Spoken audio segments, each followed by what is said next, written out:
drawing the water table down, you can't make the assumption that once the water table gets to a certain depth, everything below it is not going to compress anymore, because the further down you draw the water table, the higher will become the negative pore pressure above it, and it will still cause compression above as below. And now a few notes about estimating slope stability with residual swords. I've already made the point that residual swords, these are mostly just a few pictures to indicate what you've got.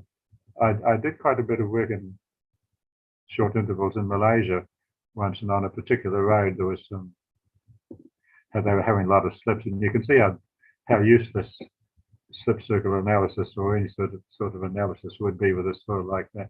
This is a rather interesting one. This was South Sumatra, I think, where they were excavating for a canal. You can see that this is clearly Laha material here, and these are, I think these are ash layers you see, and there's probably ash layers down here indicating the nature of the eruption. You see the lavas may not have reached as far as that. Oh, let's go back to that one. As far as that, but you can see again how variable it is. But although I should say this, that red clay does tend to be pretty uniform. In other words, amongst residual soils that I know, the red clay is the most uniform. So you could measure properties there and do slip circle analysis, but you need to do your laboratory test at very low stresses to get reliable values of C and phi for it. And you never know, you can never be sure what the worst pore pressure situation will be. So you're already stuck with difficulties there. And again, these are from a couple of jobs in Malaysia. You can see here that they've got these planes of weakness or something. And soils have got their own ways of behaving. You would think if you had a weak plane here, it would go up to the surface and all of this material here would come down instead of taking this piece on down here. Anyhow, the people who, they were overseas consultants who decided on the angle here made a very bad leap. They should have had them a lot better than they were. Now this one's rather interesting. This is weathered granite, and you don't have weathered granites in Java, but they've got them in Malaysia.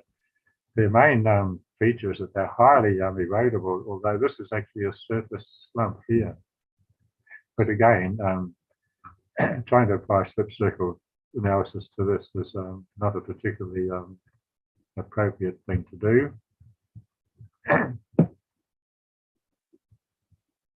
Yeah, this is, I can't move this down. I've got it, whoops. Hang on, I'll come back here. Yeah, here we are. Measuring the shear strength, the C and phi, is very difficult. These are arguments about the usefulness or otherwise of an analytical methods. Very few laboratories would have testing facilities large enough for the large samples needing to be tested. You'd have to have large samples of these non-uniform materials. And in addition to the strength parameters, knowledge of the steepest state and the slope would also be required if you want to do analysis of any sort. In particular, the worst case steepest state likely to occur during that. That's what you need to know, and that's only a guess. You can make a guess at it, but and assume the very worst state, but it's probably likely to be extra conservative. So we're forced to use non-analytical methods for assessing the stability of natural slopes or cuts. These are visual inspection of the site, determining the geology of the soil types on the site, and then a lot of judgment based on past experience. Those are the sort of things that are important. And this is the site that we looked at before. To build the dam, they had a borrow pit, and I think this is the slope of the borrow pit, and this here is the base of the borrow pit. But the back slope of the pit was perfectly stable. I'm not sure what was going on here. It looks as if they might have been stockpiling something here that slipped down. But the rear view of it, it had side slopes about 30 meters high and an angle of 45 degrees. And I measured that up quite accurately just out of interest. And then I was asked to advise the company wanting to possibly a site with a geothermal power plant, and they wanted to make a cut-in, and they wanted to know how steep they could get away with for the back of the cutting. Well, I said I was pretty comfortable with 45 degrees, but I would like them to just make a couple of boreholes to satisfy themselves there was nothing unusual going on there. So just an example that if you can find a few bits of actual slopes or cut slopes to have a good look at, they are very useful. If you've got a smooth surface like this, that generally means you're unlikely to have slipping. But if you've got a surface that's a bit rough like that, that's the starting, that's the indication that something's gone on there. Visual inspection is the starting point for assessing the stability of a natural slope. This is a site near to Auckland in New Zealand. It's very close to the CBD, but it's never been built on. You hardly need to be a geologist to know that this looks mighty like an old slip. This is the scarp of it up here. That's the edge of it, and it actually moves a little bit. Still moves a little bit, but I'm just pointing out it's very valuable land, and the developers would really like to have it, but the geologists clearly ruled it out in the early days of the city's development, and visual inspection clearly shows signs of instability. And this is a slip, which is a sort of a lesson. This is a road going up to, not to Kamojang, up to the derived. This was before they were starting the power station. They were just getting underway. And so they cut that cutting there, and it slipped. And I took the picture from this side. Then I went to the other side and took another picture looking back the other way. And you can see here we've got nice tidy layers of elephant clay. But down below it, we've got this very different material and very mixed. But this appears to be what you would call hydrothermally altered material. You get these flows of hot water carrying various types of chemistry through it, and so that's altered that. So it's this is the reason they've got instability there. If this had been all the way down, then they would have no troubles. But again, if a diligent geotechnical engineer or geologist had a bit of a look around, if you went over here and went to the other side of this gully here and looked back, there's the cutting over here. And if you look at here, you can see the slopes are not very steep. You see, this looks like an old slip, and this looks quite recent slips. This is telling somebody familiar with the sites that this is not what you expect with normal volcanic ash clays. So it would have been, if somebody had inspected this, they might have said, well, let's avoid this and take the road further along the side and follow the contours, so they wouldn't have had to make those deep excavations. So this is just about draws me to the end of what I want to say, but I'll just mention something I came across when I was involved with Malaysia some time ago.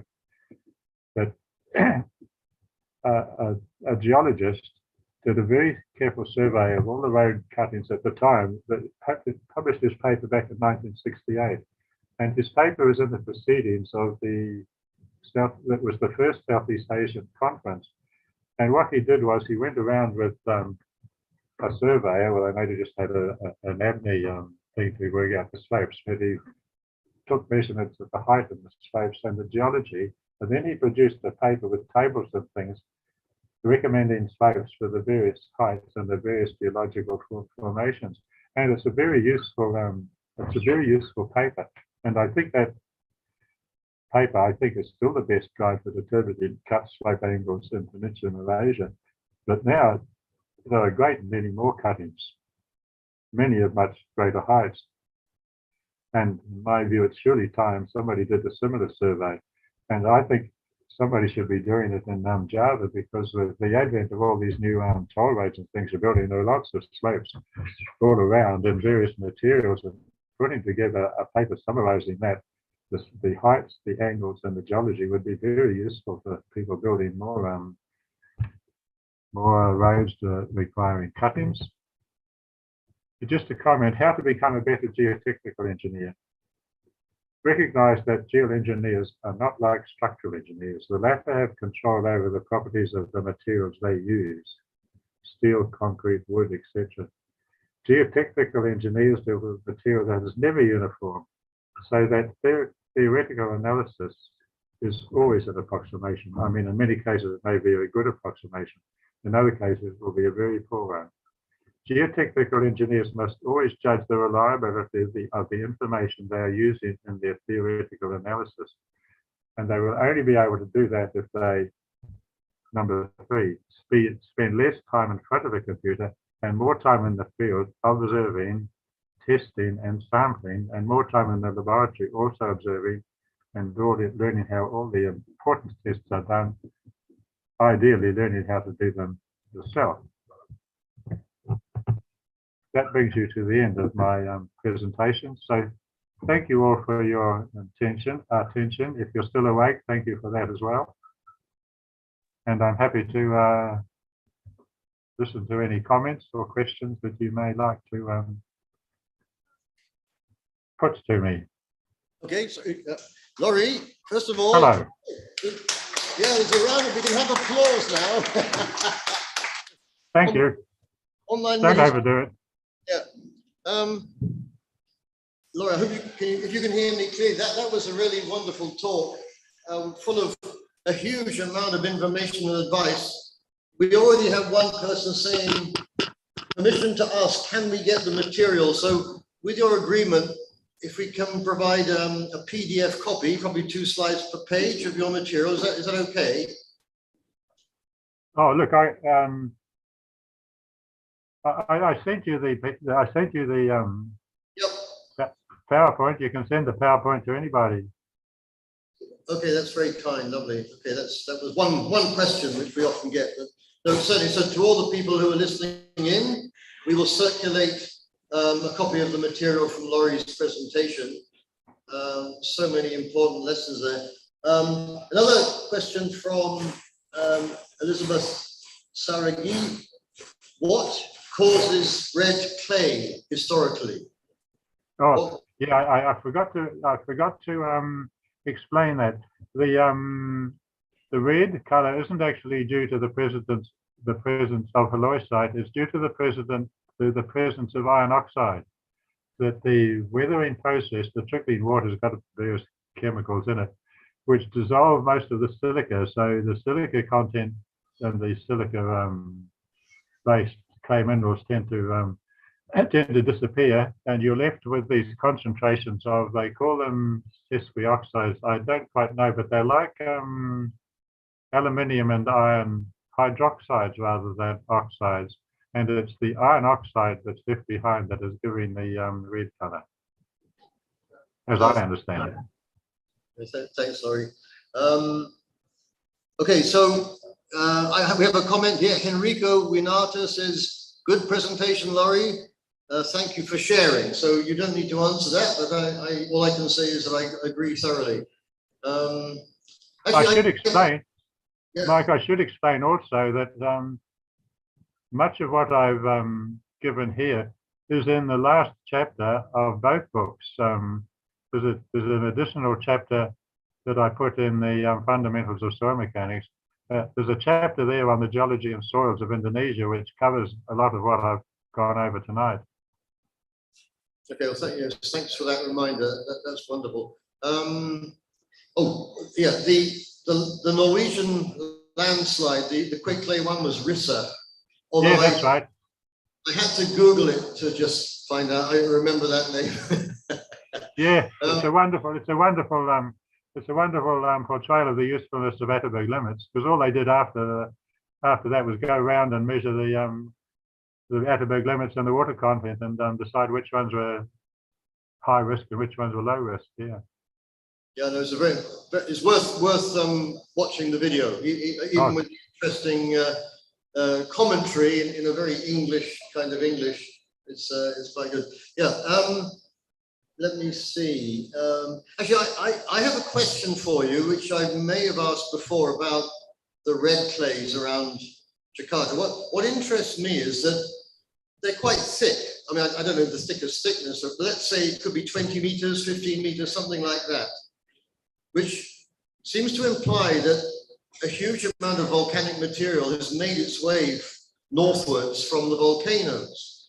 And knowing the volcanic activity over, say, the last 1 million years, there haven't been a huge number of eruptions producing vast amounts of ash. So I can only assume then that the total thickness must be very old. The lower part of it must be extremely old, because to build up, say, 20 meters of volcanic ash from occasional eruptions would take a very long time. So I've always been slightly mystified by the situation of just how old and how long ago the ash got there that's now turned itself into the red clay that the Tanamera that we like to make use of in our highway cuttings and so on. Yeah, so you're right. It must have been subject to the same sort of weathering at the surface that goes on now. And that must have, I suppose, the sea levels rose or the land went down, but it must have been at one time subject to open air and rainfall to produce the weathering processes that convert it to the red clay. But yeah, I don't know any more about the sort of the geology or the changes in the changes in the sea level in relation to the land mass. I don't know. You would think it would have to have been the land surface at one time. Yeah. That's about all I can say about that one. Thanks. Yeah. Yeah. I just anybody in the room like to ask a question? Yes, we have a question in the room. Yeah. Yeah. So just if you guys would like to give your name and ask Laurie the question. Yeah. Yes, Laurie. My name is Alexander Pian. Pleased to meet you. And I have a question about the seepage that you explained about the volcanic ash clay. You mentioned that the groundwater is, we have assumptions that below the dramatic line, right? So in the terms of the permeability testing, which one is more valid? I mean, we're talking about the clay behavior when we are testing on the lab. Do we need to saturate the clay first? Look, I'm sorry, my hearing is not too good. I didn't quite get all of the question.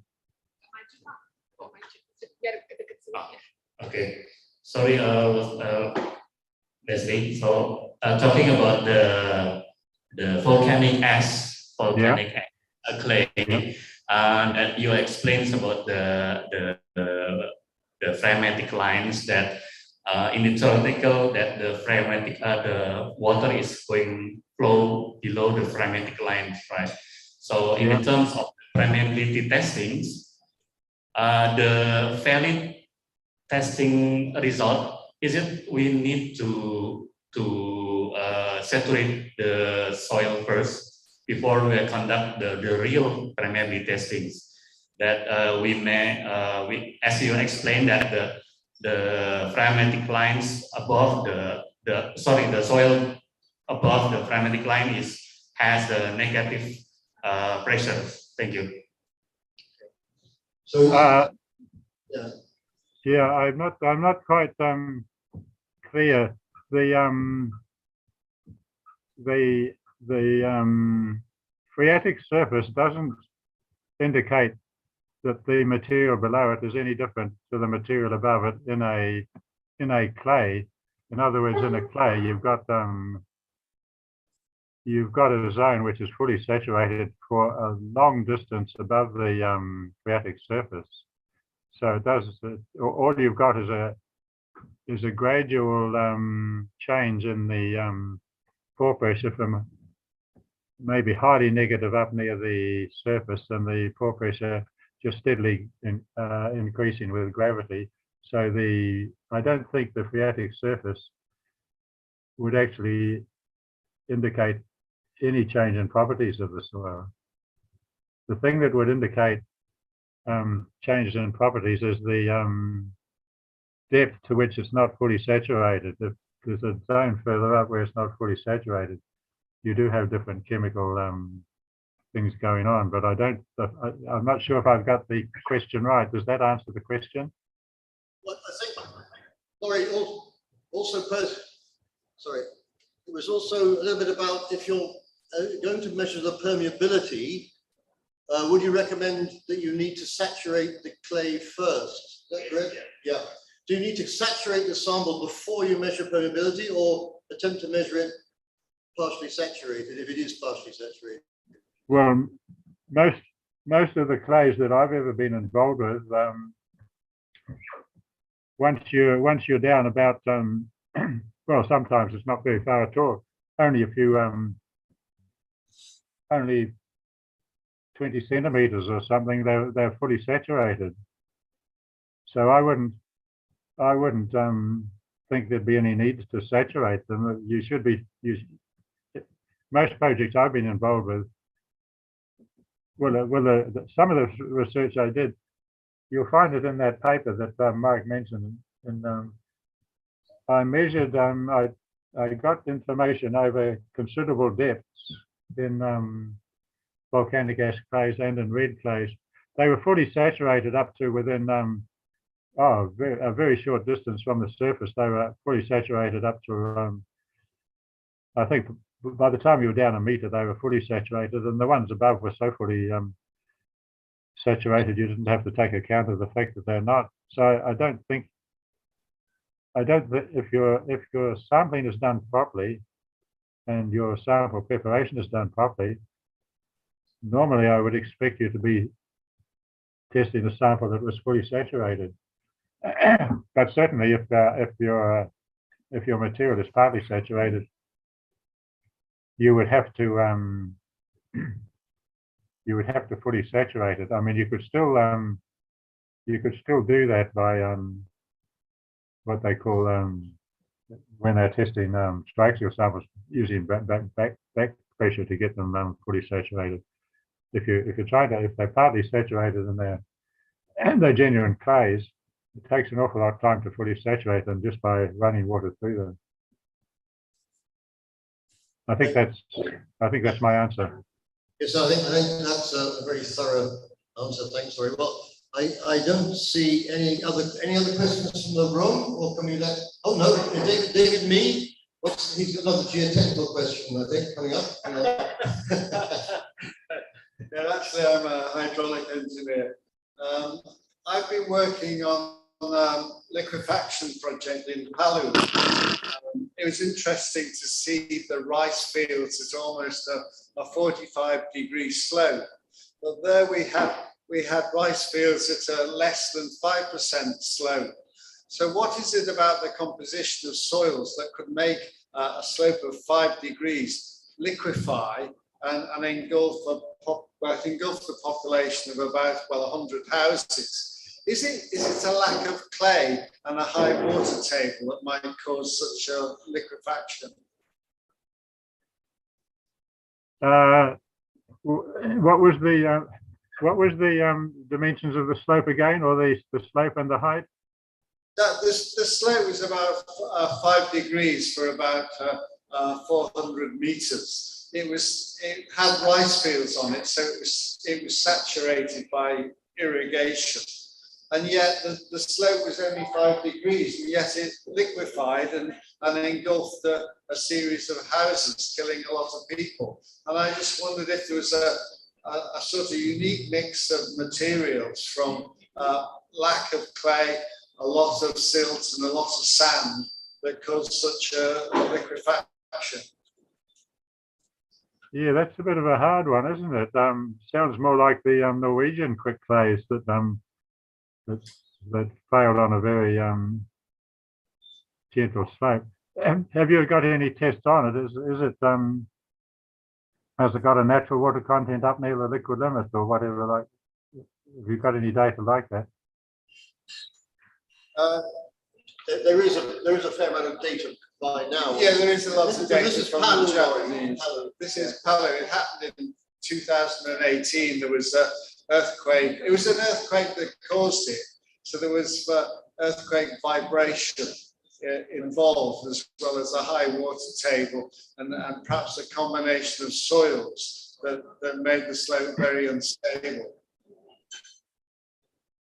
Maybe it was not clay at all. Maybe it was some fine sandy material or something. Yeah, I think it was absolute lack of clay. I think it was a high load of silt and sand that was very susceptible to liquefaction when you had the vibration of the earthquake. Yeah, I would think that's right. That it's not got a strong structure in it at all, and once you have an earthquake, it would tend to liquefy, all right? Yeah. Okay. Thanks. Good. Okay. No, I think I don't see any more. I think, well, it's probably about time you went to sleep, isn't it? Getting a bit later in Auckland. Just for those who didn't realize, Laurie's talking from Auckland, and Auckland's 5 hours ahead of us. So Laurie's doing really well. I hope you remember to have your dinner earlier on. No problem. And I'd just like to finish off this sort of electronic part of this meeting to thank you again so much for sharing all your wisdom and knowledge and experience, and the information in your slides. I think people will be very keen to read that again and to listen again to what you have to say, because I mean, there were so many good lessons in the presentation material and in the way you talked about it.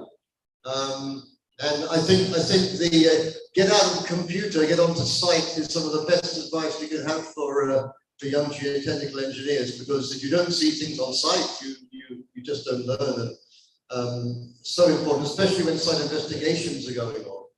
So I think all that wisdom of yours and all those comments you made are absolutely vital for especially our young student engineers, and I think quite a few of them will be listening tonight.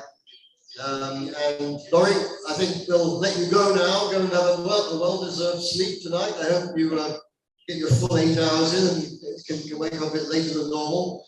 And greatly look forward to being in touch with you. I'll be, for other reasons, I'll be in touch with you anyhow in the next few days and so, but looking forward to that. Yeah, I have high hopes of coming to Indonesia next year. That's what I keep. Good. Well, if you can, we'll be welcoming you. We'll be very pleased to see you here again. Fantastic.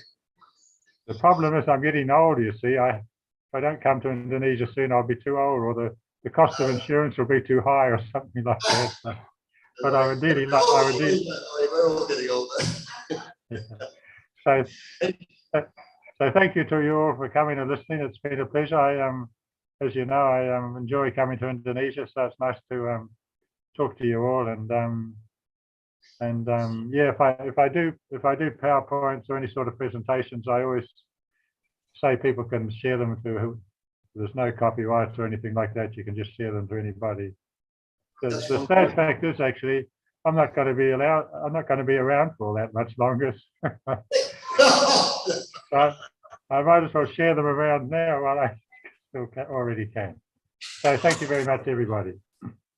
Laurie, and we will see you back here maybe next year, hopefully. Hopefully. Yeah. Thank you, Mike. Okay. Bye. Thank you, Laurie, Wesley, for your excellent presentation, and thank you also to Michael, Toby, and David Me for guiding the session. Ladies and gentlemen, we have now reached the end of the event. Once again, thank you for your participation. We hope we can see you at the next event. At last, good evening and stay healthy, everyone. Thank you. Okay, yeah, right. Those here, time for curry. I don't know if everybody can hear me saying that. And to all participants, thanks very much for joining. What was the maximum number of people you had listening in? About 50, 56, I think.